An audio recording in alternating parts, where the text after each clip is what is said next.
ఈరోజు బచ్చలకూర జోసెఫ్ అనబడే ఓ వ్యక్తి, ఓ యూట్యూబర్ బయటకు వస్తే అతని ప్రాణాలకు పెను ప్రమాదం పొంచి ఉందని నాకు అనిపిస్తుంది. మీకేమనిపిస్తుంది కింద కామెంట్లో తెలియచేయండి. ఇదేంటి బచ్చలకూర జోసెఫా? ఎవరు అతను అంటారా? అతనే అండి. ప్రశ్న రావణని చెప్పేసి ఒక యూట్యూబ్ నడుపుతూ గణేష్ గోల్డ్ తాకట్టులో ఉన్న బంగారాన్ని విడిపించి కొనబడును. సంప్రదించండి 9966511144. నోటికి ఎంత వస్తే అంత దారుణాది దారుణంగా హిందువులని, అదేవిధంగా పవన్ కళ్యాణ్ని, కూటమి ప్రభుత్వం అనరాని మాటలు అంటున్నాడు కదా, అతను అరెస్ట్ చేశారు. ముందు పిఠాపురం పోలీసులు, ఇమీడియట్గా బెయిల్ వచ్చింది. తర్వాత వచ్చేసి సర్పవరం అనుకుంటా బెయిల్ వచ్చింది. తర్వాత మచిలీపట్నం ఉన్నారు, అక్కడ కూడా బెయిల్ వచ్చింది. ఇంకో కేసు అయితే రెడీగా ఉంది, ఆల్రెడీ అరెస్ట్ చేశారు. అతని మీద రాష్ట్ర వ్యాప్తంగా చాలా కేసులు నమోదైనవి.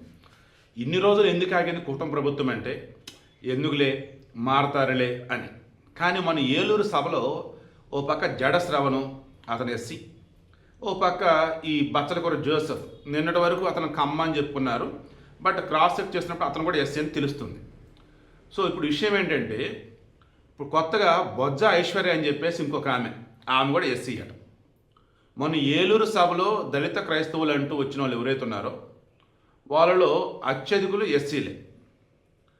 ఇప్పుడు నాకు అర్థం కాని విషయం ఏంటంటే, 2019-24 మధ్య కానీ 2024 తర్వాత కానీ కూటమి ప్రభుత్వం మీద కానీ, అంతకుముందు ఇండివిజువల్గా టీడీపీ, జనసేన, చంద్రబాబు, పవన్ కళ్యాణ్, లోకేష్ మీద కానీ వైసీపీ స్టాండ్తో, లేదా వైసీపీ కాదులే మాది అని చెప్పేసి వేరే విధంగా ఉన్నా కానీ ఘోరాతి ఘోరంగా బూతులు తిడుతూ వ్యాఖ్యలు చేసిన వాళ్ళు ఎవరైనా చూసినప్పుడు అత్యధికంగా ఎస్సీలు కనపడుతున్నారు.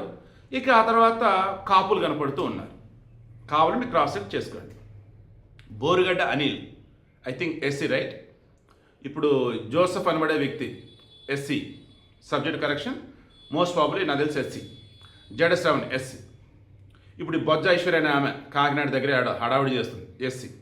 ఇలా లిస్టు కనుక తీసుకుంటే పోతే చాలామంది ఉన్నారు. ఇలా ఎందుకు ఏంటి అన్నప్పుడు వీళ్ళని ఎదుటి వాళ్ళు ఏదన్నా అంటే తిరిగి ఎస్సీ ఎస్టీ అట్రాసిటీ కేసు పెట్టవచ్చు అన్నది ఒకటి, రెండు దళితుల ఓట్లని చేల్చవచ్చు అన్నది ఒకటి, ఇంకా చెప్పాల్సి వస్తే ఎవరైనా కానీ కూటమి ప్రభుత్వానికి, టీడీపీకి, జనసేనకి, బీజేపీ ఫేవర్గా ఉంటే ఆ దళితుల ఓట్లను బయటికి లాగాలని ఒకటి. మొన్న ఒక వీడియో చూసారండి, నిజంగా నాకు ఆశ్చర్యం వేసింది. జూపూడి ప్రభాకర్ ఎవరాయన, మాల కార్పొరేషన్కా లేదా ఎస్సీ కార్పొరేషన్ గతంలో చైర్మన్గా ఏదో చేసినట్టున్నాడు, మాల మహానాడికి సంబంధించి అధ్యక్షుడు సంథింగ్ ఏదో ఉన్నట్టున్నాడు. అతని వీడియో నేను ఆశ్చర్యపోయాను. అసలు మేము చిన్నప్పటి నుంచి బూతుల్లోనే పెరిగాం, బూతులు మాకేం కొత్తగా, మేము బూతులు మాట్లాడుతూ ఉంటాం, మాకు అసలు బూతులే మావి అన్నట్టు ఇదితో మాట్లాడాడు. అసలు అదేంటి అసలు ఆ రకం తక్కువ చేసి మాట్లాడాడు, ఇతని మీద కేసు ఏం లేదా అనుకున్నా. ఇక వాళ్ళే పెట్టలేదు. సో ఇలా చెప్పుకుంటూ పోతే జగన్మోహన్ రెడ్డి రెడ్డి సామాజిక వర్గాన్ని మాత్రం బూతులకు దూరంగా ఉంచి మిగతా వాళ్ళని ముందుకు తోస్తున్నాడు. ఆల్రెడీ మన పవన్ కళ్యాణ్ చెప్పాడు, కాపులంటే బూతులు తిట్టేవాళ్ళు, కాపులంటే రౌడీలు, గోండాలు అన్నట్టుగా వైసీపీ వచ్చేసి ప్రొజెక్ట్ చేస్తుంది. ఆ రకంగా అంబటి రాంబాబు పేరునన్నీ తయారవుతున్నారు. ఈ విజయవాడలో వచ్చే సాయికృష్ణ కూడా ఆల్మోస్ట్ అదే కదా అన్నట్టుగా చెప్పాడు. ఇప్పుడు గతంలో అంబటి రాంబాబు మాట్లాడిన వీడియో ఒకటి వైరల్ అయింది. అదేంట్రా అని చూస్తే కాపులకి తినటం, గొడవ పడుతుంది తప్ప రాజ్యాంగం అంటారు, పరిపాలన తెలియదు, రకరకాల ఆయన మాటలు. పేరు నాని, మా కాపులు సీఎం అయ్యే అర్హత ఎవరికి లేదు, మా జగన్మోహన్ రెడ్డి సీఎం అని ఆయన. మొన్న తోట త్రిమూర్తుల ఆధ్వర్యంలో కాపు సభ ఏదో పెట్టుకున్నట్టున్నారు, ముద్రగడ్డని పక్కన పెట్టి అక్కడ కూడా కాపుల్లో వ్యక్తిని సీఎం చేయాలని ఆలోచన పక్కన పెట్టేసి జగన్మోహన్ రెడ్డి సీఎం చేద్దామని చెప్పేసారు. సో ఇలా జగన్మోహన్ రెడ్డి ఏం చేస్తున్నాడంటే, అయితే కాపులు ముందు పెడుతున్నాడు. ఎందుకు? ఏపీలో అత్యధికంగా ఉన్నటువంటి ఓట్లు ఎవరు అంటే కాపులవి. తర్వాత లేదు అంటే ఎస్సీలు ముందు పెడుతున్నాడు. ఎందుకు? కాపుల తర్వాత అత్యధికంగా ఉన్న ఓట్లు ఎవరు అంటే ఎస్సీలవి. ఇక్కడ వచ్చేసి ఎస్సీలు మరలా వాళ్ళు గంపకొత్తగా వైసీపీకి ఓట్లు వేస్తున్నారు. 2019 ఆ రేంజ్లో గెలుచున్నాడు. 2024 వచ్చేసరికి మార్పు అన్నది వచ్చేసింది. నీకు దండోరా బాబు అని చెప్పేసి దూరం జరిగారు వైసీపీకి వాళ్ళు. ఇప్పుడు వారిని కోర్టు నుంచి బయటకు లాగాలన్నా, వైసీపీ సైడ్ వాళ్ళు తిప్పుకోవాలన్నా ఉన్నటువంటి ఛాన్స్ అంటే ఆయన చూస్తున్నప్పుడు ఏంటి, ఇదిగో కూటమి మీద దళితులకి చీ అన్న ఫీలింగ్ రావాలంటే మీలోనే ముందుకు వచ్చి వాళ్ళని తిట్టాలి. అండ్ మీ మీద కేసు కనుక పడ్డాయి అనుకోండి, ఆటోమేటిక్ మీకు సింపతి వచ్చింది.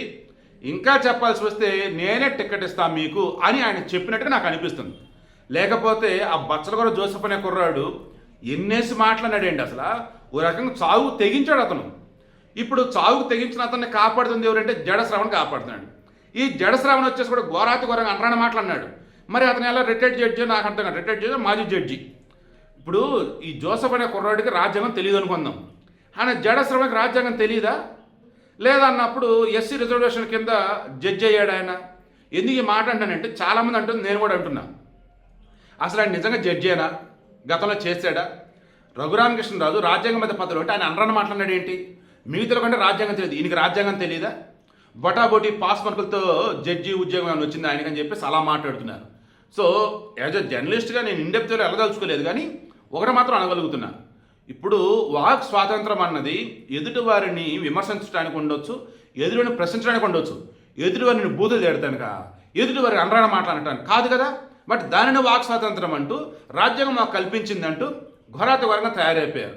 సో ఇంత ధైర్యంగా వీళ్ళు ఉన్నారంటే జడశ్రవణ్ అనబడే వ్యక్తి రేపు 2029లో ఎన్నికలు వస్తాయి కదా, ఆ తర్వాత మీకు డిప్యూటీ చీఫ్ మినిస్టర్ జడశ్రవణ్ అనే ఒక డోర్ మీకోసం ఎప్పుడు తెరుచుకునే ఉంటుందని చెప్పేసి మన ఏలూరు సభలో దళితులను ఉద్దేశించి అన్నాడు.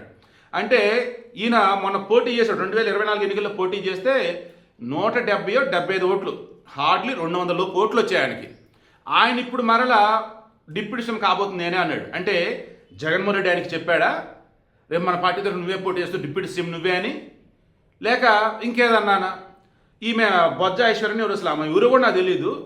ఈ ప్రశ్న రావణ్ అలియాస్ జోసెఫ్ని అరెస్ట్ చేసిన తర్వాత ఘోరాతి ఘోరంగా పవన్ కళ్యాణ్ విమర్శించిన మా పర్సన్ ఎవరు ఉన్నారంటే ఆమె.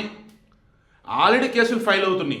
పవన్ కళ్యాణ్ ఏదైనా అన్న కుటుంబ ప్రభుత్వం నిందించిన కేసులు ఫైల్ అవుతున్న మూమెంట్లో నా వేలి మీద ఎంట్రుకు కూడా పీకలేరు, లాగి కొడుతున్న హైదరాబాద్లో పడుతూ సంథింగ్. అమ్మ బాబాయ్ మాటలు కాదు అసలు.